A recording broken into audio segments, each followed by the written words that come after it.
Hi everyone, I'm Gabby Kusters, Head of Global Marketing at Estomar, and I'm here in Mexico City for our 25th Latin American Conference with Patricia Fujisawa, Senior Market Research Manager at SKIM Group. Welcome. Thank you, Gabby. Very happy to be here. Very happy to talk to you in person, really meet you after that. Very excited. And excited to give this interview to share a little bit of my knowledge and contribute. And yes. Great. So you just spoke. Yes, I just spoke a first speech in the morning. Yes, I saw that. Very well received. That's great. It was very well received. It was full of questions from the audience, which, by the way, those of you following us at home, you will be able to see it with our live stream, the full session, including the questions that you got. Yes, it was very nice. Like, I was expecting some questions, but I like the fact that people really raise some questions. We have some questions in the backup, if nobody wants to answer any question. But it was not needed to use, which is great because it means that people were really engaged. So it makes me feel very happy because I was talking about a topic that, if you mentioned, could be a little bit boring, not the most happy topic ever. Yeah. But it's an important topic, so I was very happy that people had questions and I was able to answer them. So let's talk about your topic. Can you give us a little bit of insight of what you covered and how important it is for the industry and, of course, for our market that we're in right now? Sure, yeah. What I'm talking about in my presentation was about the strategies to ease the impact of inflation in Latin America. So we go through 3 steps. We try to make it easy and simple. So 3 steps that goes through strategies that helps the companies and the business to pass through this moment of changes. So economical changes, crisis, and price changes that impacts everybody. So it's not like the market industry, but us as our regular consumers that we go to the supermarket, we face the effect of inflation. So when we go there to purchase something, like a basic thing, we see the difference in the prices and we see the difference in our salary. So those were some strategies to help companies to pass through this moment. So we summarized it in 3 steps. The first steps was to understand the consumer behavior, especially in this moment of drastic changes. So the habitual behavior of the consumers, they're forced to change it because they are in an environment that has a lot of changes. So it's really important to understand their habits and how they change their habits. The second step is to use strategies of market research. So inside those strategies, we talk about the brand positioning, we talked about price elasticities, price indexes, and different types of strategies like promotion, different types of packages, and also innovations. So those were some strategies inside the market research that can also be used. And another important thing that was the third step, that is to have all the members inside the company and the members that are relevant to the brand engage on those strategies. So sometimes what we see that we have different opinions and different objectives inside the brand and inside the company. So in those situations, in a very sensitive situation, it's very important that everybody on the team are engaged and are aligned because important decision and strategic decision needs to be made. So that was the third step. So it's a very brief summary, but yes, that was the main idea of the presentation. That's very interesting, especially the first step where we're talking about consumer behavior and the habits that have been changing. Because I've been listening a lot to a lot of podcasts, and that is a very prominent theme. The change in behavior from the pre-pandemic area to where we are now. To the simplest things like going to the restaurant more often than we used to do before, and now you cook at home because things are so expensive. You don't have those the means to fund those little pleasures that we used to have in the past. And it's important for companies, especially brands, to keep up with those changes so that they can stay ahead of the game. So it's very important. And also where the consumers purchase. So as you're mentioning, the pre-pandemic and the post-pandemic, what we see that increasing of people purchasing online. So also the behavior of people when they go to the supermarket or when they go to the store, to the physical store, and they see the products there is different when they purchase online. When they purchase online, they can easily compare between different retails, between different options, between different prices. So the way that they purchase is different. So the behavior is also different. So this was also something that the companies needed to take into account. Like, okay, my strategy in a online store needed to be the same strategy as an offline store? Definitely not. So it's very important because the consumer is the same, but then the way that they behave in different channels is different. No, of course. And I also think that with what you mentioned, where we're heading is really the digital world. And a lot of retailers, for example, are shutting down their physical stores because they see that they cannot compete with their online presence. Exactly. And in Brazil, I live in Brazil, and what I saw, like during the pandemic, a lot of stores, they were not prepared, a lot of brands, they're not prepared to this online purchase. So they needed to adapt it super quickly and fast to a way of do business that they were thinking to have it in the future, but then the future arrived and like, okay, the future is now.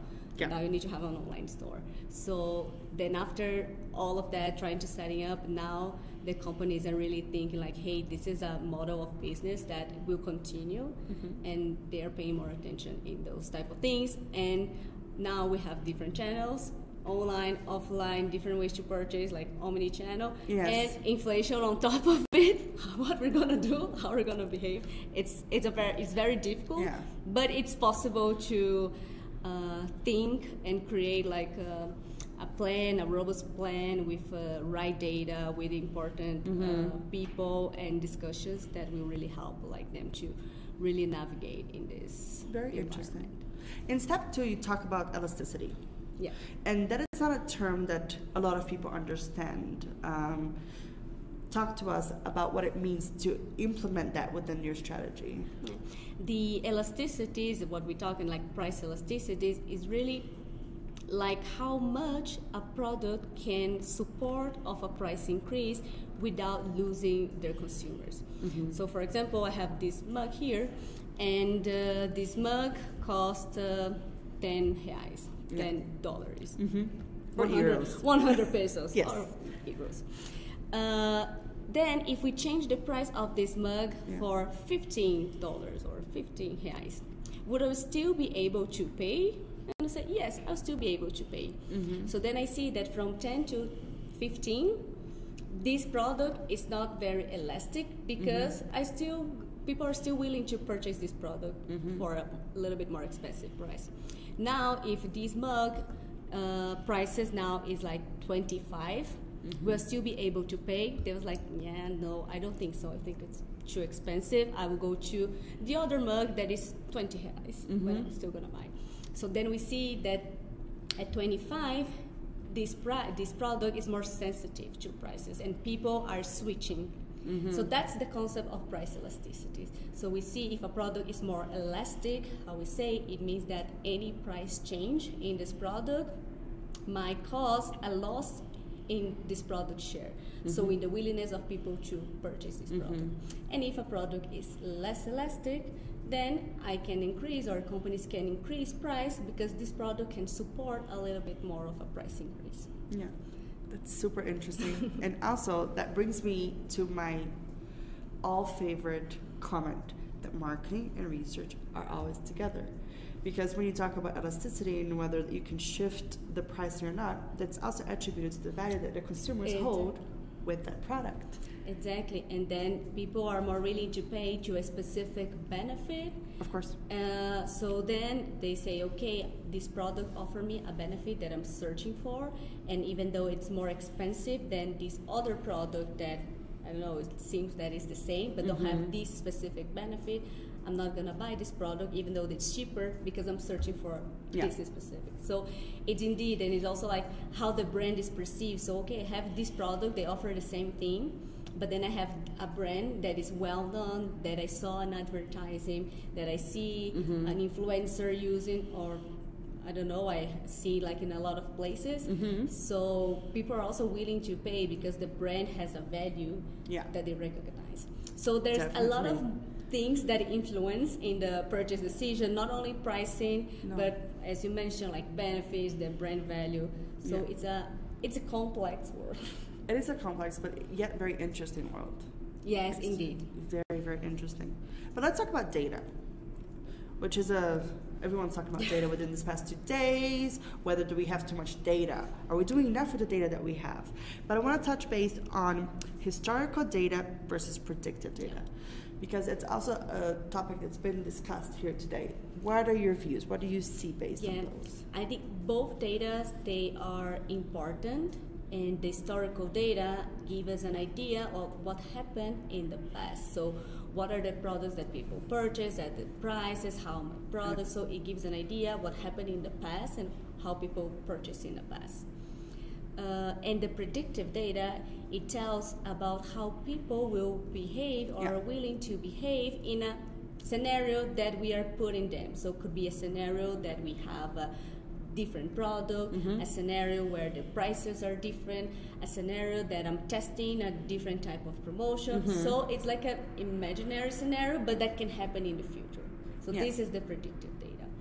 If we have those two data, the historical data and the predictive data, and if we merge them, we create like a super good database, because we have like information from the past and information from the future for you to take the decisions now in the present. But then you're really covering everything. So we're really using all the information that we have, and nowadays we have a lot of information, so you can have data from a lot of different sources. But then you need to know, how can I take the best from each data, and how can I combine those data to give me like a good path to where should I go, or to where my decisions should aim for. So that's the difference between like the historical data and the predictive data, and they can walk like separately. But when we put them together, like it's where we get like the best from both of the data. In your experience working for SKIM and being involved in different markets with different brands, do you see a preference in the usage of either predictive or historical data when you're working with clients? At SKIM we use way much more predictive data, because yes, we test different things, we test innovation, we tested scenarios that are like potential scenarios for the brands to use or to deal in the future, but we use the past data to model our predictive data. Because that makes like our model more close to the reality. Because in a model you have a scenario that the consumers they never face it in their reality sometimes, because we're testing new products. So we needed to in this predictive scenario, how we can make it closer to the scenario, to the real scenario that we have. So that's why it's important to use the historical data, because then we say, this is what happened in the real life. So let's connect both of them together. So it really depends of what is the objective and what the companies or the brand are trying to achieve. So both of data, they are important, and they can provide very insightful things. But it really will depend on what is the objective and what the brand is trying to figure it out. Now, speaking of predictive data, I want to talk about trends and where you see the industry going, or if you've noticed something within the past few months, years, that you can see that's going to revolutionize in the future. What is your opinion on that? I think now we see something that we're already living this, which is like the mobile. So before we do the research, the interview in person, we still do that. Now we do most of our research online through a computer, but then now the research are adapted to the mobile, because people are with the mobile like 24 hours a day. So that was something that is like, the research needs to be part of people's lives. So it needs to make people's life easier, and needs to be part of it, because if they need to stop and think about a moment, then yes, they're not gonna do this. So I think this is something like how we integrate the research in people's life, and mobile. It's something that is like it's there. So this is something that is already happening. Good. And when we think about new technologies like the metaverse, it's still very like a question mark for everybody. But what I see now and what we are testing inside the SKIM is we have like ChatGPT, that is like you ask anything for ChatGPT. And one thing is that what we try is to use ChatGPT to help us in making the process of analyzing open-ends or analyzing some data to make it faster. But ChatGPT, it's a machine. So we deal with humans. So the human always needs to be there. So we are using the tool to help us to make the process faster. But we are not getting rid of the human brain there, because we need the human capacity to be there and to judge. So I think those new trends, it will be very useful to make our life easier, to make things faster, so to speed up some of the process. And that's where we need to integrate like the human work with the machine, and not like, okay, ChatGPT, I don't want these people anymore, ChatGPT will work for me. So that's not the idea. So I think that's the importance of how I'm going to integrate those new technologies with the work that we do and with the people, because we work for people, we deal with persons. So.